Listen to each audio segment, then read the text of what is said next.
자, 우리가 우리의 삶에 기준이 너무 중요하죠. 어떤 일이 일어날 때 기준이 있으면 기준으로 돌아가면 되는 거예요. 원리, 또 본질. 혼란이 있을 때는 기준이 있고 원리가 잡혀 있는 사람은 혼란하지 않습니다. 그리로 돌아가면 되니까. 그래서 오늘 예수님이 우리에게 주신 말씀, 지난주와 오늘 말씀 계속해서 사랑에 대한 얘기를 합니다. 한 율법사가 예수님에게 시험하기 위해서 질문을 던졌는데 예수님은 명답을 내리셨죠. 첫 번째는 하나님을 사랑하는 것. 내 마음을 다하고 또 목숨을 다하고 뜻을 다하여 주 너의 하나님을 사랑하라. 이것이 크고 지체되는 계명이다. 내 이웃을 내 자신과 같이 사랑하라. 이 두 계명은 율법과 선지자의 강령이다. 한마디로 얘기하면 성경 전체가 얘기하려고 하는 것은 이 두 가지라는 거예요. 하나님 사랑, 이웃 사랑. 이게 전부다. 그래서 하나님 사랑, 이웃 사랑, 이걸 하나로 줄이면 사랑이 되겠죠. 하나님은 사랑이시라. 하나님의 성품과 하나님이 사랑하라고 하는 이 말씀의 명령은 이게 분리되어 있는 게 아니라는 거예요. 왜냐하면 본질에 관한 부분이다. 그래서 우리의 인생에 이 어려운 것은 이 본질을 놓치기 때문에 어려움이 오는 것입니다. 사실 오늘날 일어나고 있는 많은 정신적 질환들이 사실 이 계명으로 돌아간다면 대부분 해결되고 또 치유될 수 있을 것입니다. 우리가 무엇인가를 주장하고 대화를 하다가도 뭔가 충돌이 일어나면 이 본문으로 돌아가야 돼. 이 말씀으로 사랑을 선택해야 된다는 거예요. 아무리 대단한 것을 주장한다 할지라도 사랑을 잃어버리면 성경이 말씀하려고 하는 본질을 놓친 것이 된다는 거죠. 그래서 가끔 우리는 뭔가에 몰두하다가 사랑을 놓쳐버려요. 그러면 우리는 냉엄한 율법주의자가 되고 마는 것입니다. 그런 바리새인과 같이 되는 거죠. 그 시대 바리새인들은 율법을 지고 있었지만 사랑을 놓쳤습니다. 그리고 율법은 준수를 열심히 했는데 그 율법으로 사람을 죽이는 일을 하게 된 것이죠. 특별히 우리는 오늘 생각할 건 지난 시간에 우리는 하나님을 사랑하라는 것이었죠. 그러니까 하나님 사랑과 이웃 사랑, 오늘은 이웃 사랑을 이제 다룰 텐데 이 두 계명은 분리되어 있는 게 아닙니다. 이웃 사랑이 따로 있고 하나님 사랑이 따로 있는 게 아니고 붙어 있다는 거죠. 동전의 양면과 같이. 이거는 지키고 이거는 어기고 이게 불가능하다. 하나를 어기면 둘 다 어기게 되는 거고 하나를 지키면 또 다른 것도 지킬 수 있는 것이 바로 이 두 계명의 연결성이라고 볼 수가 있습니다. 그래서 내가 하나님을 사랑한다. 그게 어디에서 나타나야 돼요? 이웃 사랑으로 나타나야 된다는 거예요. 이웃 사랑 속에서 또 어떻게 해요? 하나님을 사랑하는 게 드러나야 된다. 이 연관성입니다. 그리고 하나님 사랑과 이웃 사랑이 결국은 모든 계명으로 연결된다는 거. 이제 이걸 지켜야 다른 계명이 가능하다, 순종이 가능하다는 겁니다. 그래서 어떤 분은 이것을 이제 두 계명을 접착제로 그렇게 표현을 합니다. 벽돌을 쌓아 올릴 때 중간에 시멘트를 바르죠. 그래서 벽돌을 올립니다. 그리고 또 시멘트를 바르고 또 올리고 접착하는 부분이 없으면 일정 어느 수준에 올라가다 다 무너져 버리고 말죠.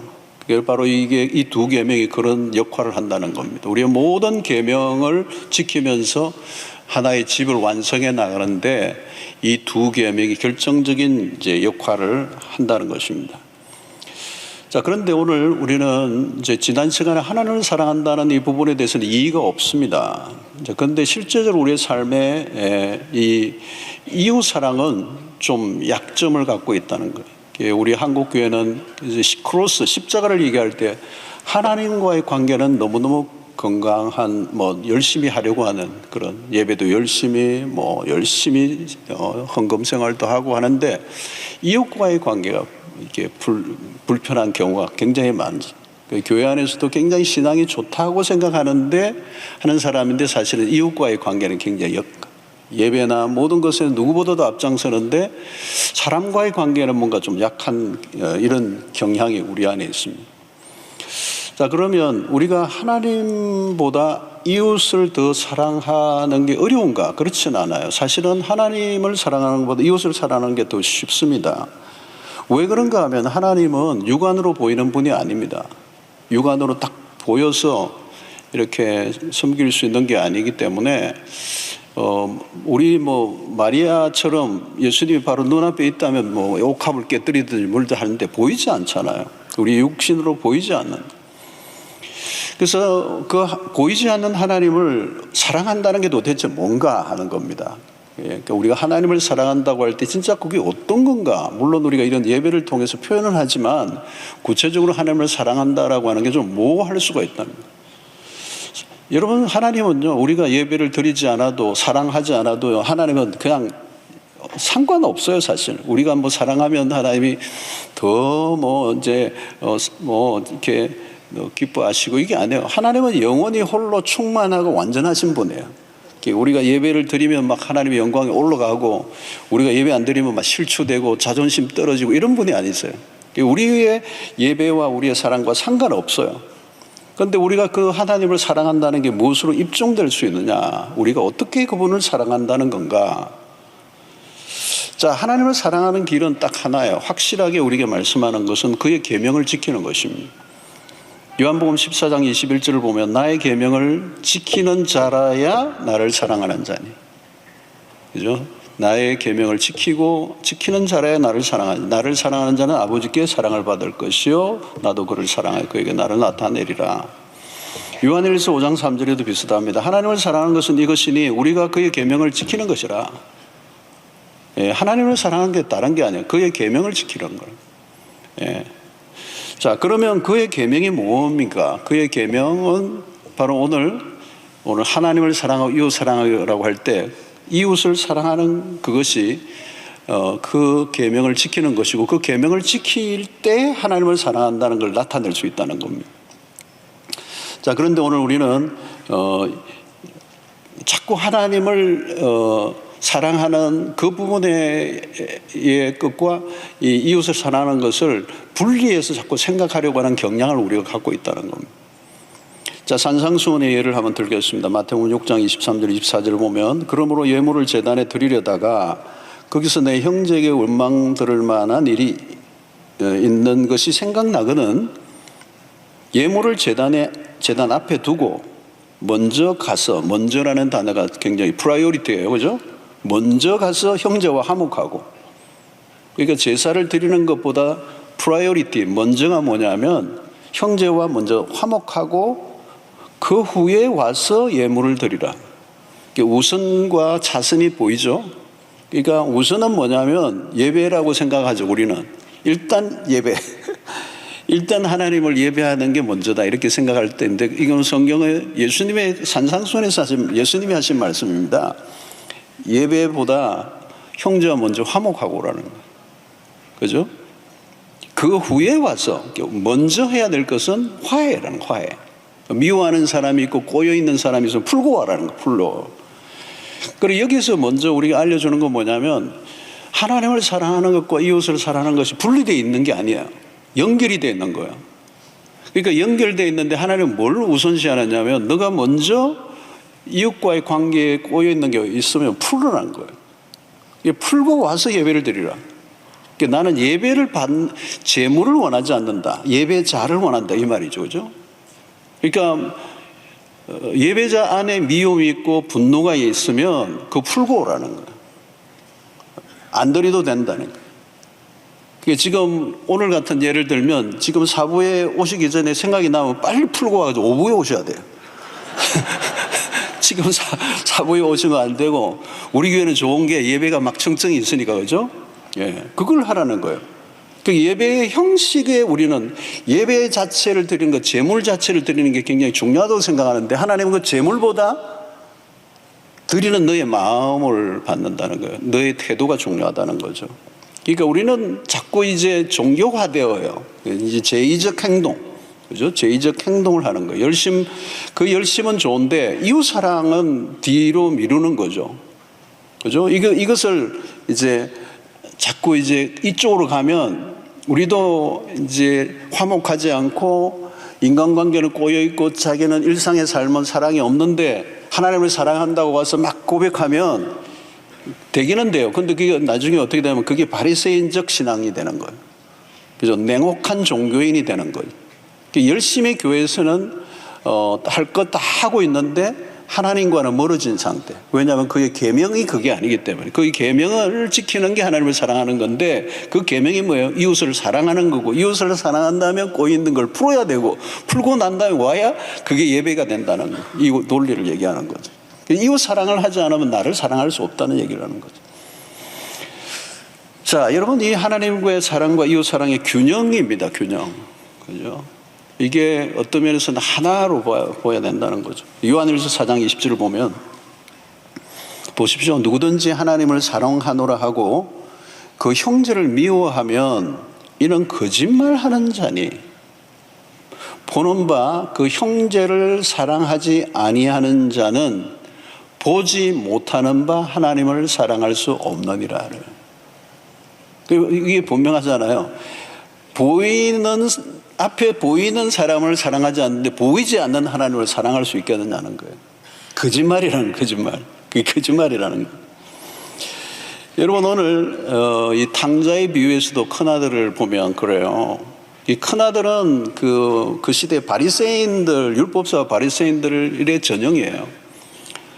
보십시오. 그 애는 아버지의 집에서 아버지를 한다고 생각하고 열심히 일을 한 거잖아요. 아버지 집의 일을. 근데 그 동생이 돌아왔을 때 동생에 대한 사랑하는 마음이 1도 없어요. 그러니까 아버지는 그 누가복음 15장을 보면 아버지는 큰 아들에게 뭐라고 얘기 안 했냐면 너 동생이 돌아왔다는 거예요. 아주 그 의미의 표현이 굉장히 중요한, 너 동생이 돌아왔다 그래요. 그러니까 너의 혈육이야. 너가 사랑하고 아껴야 될 동생이야. 너의 동생이 돌아왔어. 환영해 주라는 거, 사랑해 주라는 거예요. 그런데 큰아들이 아버지에게 무슨 말을 하는지 아십니까? 아버지의 아들이 돌아왔다고 그래요. 아버지의 아들이라고 보여요. 여러분 누가복음 15장을 집에 가서 꼭 보세요. 이게 뭐예요? 내 동생이라고 표현하는 아버지의 반에 자기는 아버지의 아들이 돌아왔다. 나하고 상관없다는 얘기예요. 선을 쫙 그어버려요. 결별이에요. 여러분, 아버지를 사랑한다면 아버지가 사랑하는 사람도 사랑해야죠. 그게 아버지를 사랑하는 거잖아요. 그죠? 자, 여러분, 이게 결국은 소속의 문제예요. 결국은 하나님에게 속해 있다는 걸 뭘 증명하는가 하는 거죠. 가인은 아벨을 미워하고 아벨을 죽여버리죠. 그죠? 제사의 문제 때문에. 여기도 동일해요, 여러분. 제사라고 하는 것은 하나님에게 드리는 거잖아요. 아벨도 제사를 드리고 가인도 제사를 드렸잖아요. 제의적 신앙으로만 가면 위험해요. 사람을 죽였잖아요. 아벨을 이게 누구에게 속한 자인가를 보여주는 겁니다. 하나님을 사랑한다면 그를 죽일 수 없죠. 그죠? 그러니까 그가 하나님께 속하지 않았다는 걸 보여주는 게 그 미움과 정오로 동생을 죽이는 것을 선택한 것입니다. 여러분, 우리는 오늘 이 계명에서 하나님과 이웃을 사랑하는 것이 따로 떼어져 있으면 안 되고, 10계명의 1계명부터 10계명이 모두가 1계명부터 10계명 모두가 하나같이 다 연결되어 있어요. 그래서 여러분, 다윗이 밧세바 사건을 통하여 7계명을 어겼다고 우리가 생각해요. 남의 아내를 취했으니까. 근데 자세히 들여다보면 1계명부터 10계명을 다 어긴 거예요. 그러니까 한 계명을 어기면 모든 계명을 다 어기게 돼 있어요. 하나님을 경외하는 마음이 없었겠죠. 그죠? 그러니까 모든 것들이 그게 다 저촉이 되는 겁니다. 그래서 여러분, 우리는 이 하나님 사랑과 이웃 사랑에 대한 이 큰 덩어리를 우리의 마음에 이제 잡고 해야 되는데, 오늘은 이제 이웃을 사랑하는 것이 곧 하나님을 사랑한다라고 하는 이 관점에서 이 말씀을 살펴보아야 되겠습니다. 첫 번째는 이 사랑을 하나님은 명령형으로 주셨어요. 그래서 서로 사랑하라라고 하는, 서로 사랑하라. 이웃을 내 몸과 같이 사랑하라라고 하는 명령형입니다. 성경에는 다 명령이 있는 건 아닙니다. 근데 명령을 하실 때가 있어요. 명령은 명령이죠. 왕 대신 하나님의 명령이니까 이것은 우리가 초이스가 없어요. 우리의 초이스가 내 기분 또 내가 뭐 잘 이해가 안 된다, 뭐 납득이 안 된다, 그게 없어요. 내가 할 마음이 있다 없다 그거와 상관없어요. 명령이에요. 명령은 딱 하나만 요구돼요. 순종입니다. 왜 그렇게 명령형으로 하셨느냐 하면 그 명령이 결국은 그 명령을 하신 이유는 그게 우리의 삶의 본질에 관한 부분이고 그것을 지키지 않을 때 우리에게 찾아올 수 있는 엄청난 데미지가 있는 거예요. 그리고 지킬 때 주어지는 축복이 너무 큰 거죠. 그래서 우리가 순종하라라고 하는 명령인 것입니다. 이건 내 감정의 차원에서 접근하면 안 되는 거예요. 그러니까 이웃을 사랑하는 이 말을 내 기분에 따라 지배를 받아서 이 말씀을 고르고 뭐 이렇게 해야 될 일이 아니라는 거죠. 여러분, 우리는 우리의 본능대로 살면 사랑하기 어렵습니다. 그러면 계속 우리는 거부하게 되겠죠. 근데 이 본능을 넘어서라는 거죠. 이 우리의 본능을 넘어서서 하나님의 명령에 순종해야 된다. 여러분, 이 명령 안에는 또 뭐가 있어? 어렵다는 거예요. 쉽게 우리가 실천할 수 있는 일이 아니라는 거, 어렵다는 거죠. 그래서 여러분, 사랑이 어려운 거잖아요, 여러분. 요즘 이 아가씨도 새벽에 우리 살펴보는 사랑이 어려운 거예요. 굉장히 어려운 거예요. 그러니까 우리의 삶이 힘들다는 말은 딴 게 아닙니다. 사랑이 힘들다는 얘기예요. 그런데 여러분, 어렵다고 우리가 포기하면 안 되죠. 이게 명령이잖아요. 그래서 산을 우리가 예를 들 때 이렇게 높은 산을 한꺼번에 정복은 못해요. 그런데 이제 여기 뭐죠? 황령산도 한번 올라가 보고 그래도 좀 몸을 만들고 그 다음에 장산을 또 좀 하고 그 다음에 이제 지리산 한번 도전해보고 그러다가 나중에 이제 한라산도 한번 가보고 그러다가 나중에는 에베레스트도 가고 이제 이렇게 해야죠. 그죠?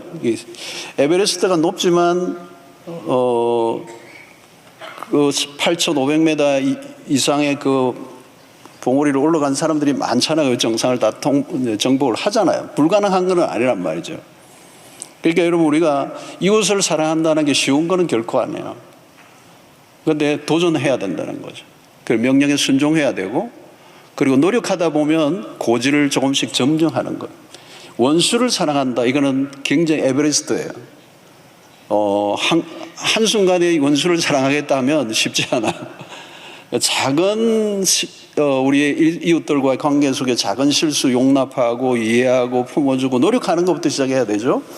그래서 점점 높은 곳으로 도달하는 겁니다. 그러면 높은 곳에 가면 비경이 있죠, 여러분. 낮은 곳에서는 볼 수 없는 뭐 이렇게 장산만 올라가도 저는 한 번도 안 올라가 봤지만 좋다고 그러대요. 그 장산만 해도 쭉 보이는 게 있잖아요. 황령산에도 올라가면 막 보이는 게 있고 한라산 저는 가봤습니다. 정상. 이게 거기 가면 보이는 또 비경이 있잖아요. 그죠? 원수를 사랑하라고 하는 이것은 굉장히 높은 산이죠. 그런데 그로 올라가면 많은 대가를 지불해야 돼요. 그런데 가면 그 정상에 오르면 거기서만 보이는 세계가 있는 거잖아요. 여러분, 2000년의 기독교 역사 속에 원수를 사랑하라고 하는 이 말에 순종하고 그 정상에 도달해 봤던 사람이 한두 명이 아니죠. 우리 한국도 마찬가지예요. 손양훈 목사님이 당신의 아들을 2명이나 죽였던 공산당 그 친구들을 양아들로 삼는 이것은 원수를 사랑하는 그 경지를 우리에게 보여준 거예요. 정상에 올라갔던 분들이. 이 기독교 역사 속에 수도 없이 많이 있는 거예요. 코리 텐본 여사 같은 분도 마찬가지죠. 이 독일의 이 2차 대전의 그 전쟁의 와중에서 학대를 당했던 그 사람을 사랑했던 그런 모습들이 다 나오는 것입니다. 여러분, 오늘 여기서 명령이라고 하는 이 관점 우리가 이제 잊어버리지 말아야 하는 것입니다. 거기에 대한 그 말씀에 순종하면 그 순종한 자들에게 주시는 축복이 엄청나게 크고 하기 싫어도 애를 쓰다 보면 하나님이 도우시는 은혜를 경험할 수 있을 줄로 믿습니다. 요한일서 3장 14절을 보면 이런 말씀이 있어요. 우리는 형제를 사랑함으로, 굉장히 중요한 말씀이에요. 우리는 형제를 사랑함으로 사망에서 옮겨 생명으로 들어간 줄을 알거니와. 그러니까 이게 형제를 사랑한다는 게 어마어마한 일이에요. 형제를 사랑함으로 사망에서 옮겨 생명으로 들어간 줄 알거니 사랑하지 아니하는 자는 사망에 머물러 있느니라. 그러니까 여러분, 원수를 이게 우리가 잘 알지만 원수를 사랑하라는 게 사실은 원수를 위한 게 아니에요. 원수를 위한 것도 있지만 나를 위한 거예요. 원수를 사랑하지 않으면 내가 죽어요. 사랑하지 않은 자는 사망에 머물러 있느니라. 생명이 그 안에 없다는 거예요. 그리고 그 형제를 미워하는 자마다 어떻게 해요? 살인하는 자니. 살인하는 자마다 영생이 그 속에 있지 거하지 아니하는 것을 너희가 아는 바라. 어마무시한 얘기를 지금 하고 있는 겁니다. 그러니까 하나님의 자녀가 누구냐? 하나님의 속한 자라는 거죠. 그 하나님의 속한 자의 정체성이 뭐냐? 사랑이에요. 하나님께 속겠다면 하나님을 닮아야죠. 하나님을 닮았다면 사랑을 나타내야 됩니다. 그 때로는 미워질 수 있습니다. 그러나 계속 미움을 품고 있다면 문제가 있다는 거예요. 형제를 미워하는 자마다 살인하는 자, 이 간단하게 넘어갈 얘기가 아니죠. 예수를 안 믿는 사람이라면 미움이 죄라는 인식을 가질까요? 안 가지겠죠. 뭐 미워하는 게 미움이 뭐 죄냐 이렇게 얘기하겠죠. 그런데 성경은 그게 아니에요. 미워하는 게 죄래요. 무슨 죄예요? 살인죄라는 거예요.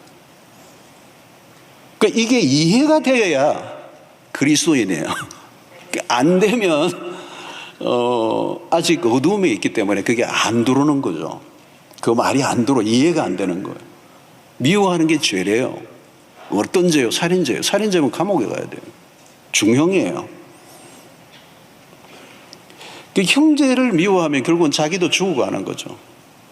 하면 여러분, 미움에 꽉 사로잡혀 있으면요, 와, 그건 뭐 사는 게 아니잖아요, 여러분. 그러니까 오늘 사랑은 윤리적 문제로 접근하지 않아요. 구원의 문제로 접근을 해요. 구원의 증거. 하나님께 속한 자인가는. 이 사랑하라 이 말은 명령을 주신 이유는 그리스도인에게만 속한 거죠. 이 뭐 다른 사람에게는 그게 불가능하죠. 반론 제기가 안 되는 거예요. 왜냐하면 이게 우리의 삶의 프라이어리티라고. 우리의 삶에 죽고 사는 문제가 달려 있다는 거예요. 이렇게 사랑하라고 하는 말씀을 너무 가볍게 다루어서는 나이브하게 다루면 안 된다는 거예요. 자, 둘째는 새 계명이라고 그랬습니다. 요한복음 13장 34절에 새 계명을 너희에게 주노니 서로 사랑하라. 내가 너희를 사랑한 것 같이 너희도 서로 사랑하라. 자, 여러분, 새 계명이라고 하셔서 왜 새 계명이죠? 서로 이웃을 내 몸과 사랑하라는 말은 옛 계명이에요. 이미 구약에 주신 말씀이에요. 그런데 새 계명을 주셨다는 말은 하나가 덧붙여졌다는 것. 내가 너희를 사랑한 것 같이. 전혀 다른 차원이죠. 예수님이 우리에게 보내주신 사랑, 내가 너희를 사랑한 것 같이. 이 내가 너희를 사랑한 것, 이게 옛 계명을 훨씬 뛰어넘는 거죠. 그러면 내가 너희를 사랑한 것 같이 너희도 서로 사랑하라는 말은 뭘까요? 이 사랑의 기준이 엄청나게 점프를 하는 거예요. 그 기준이 십자가가 되는 것입니다.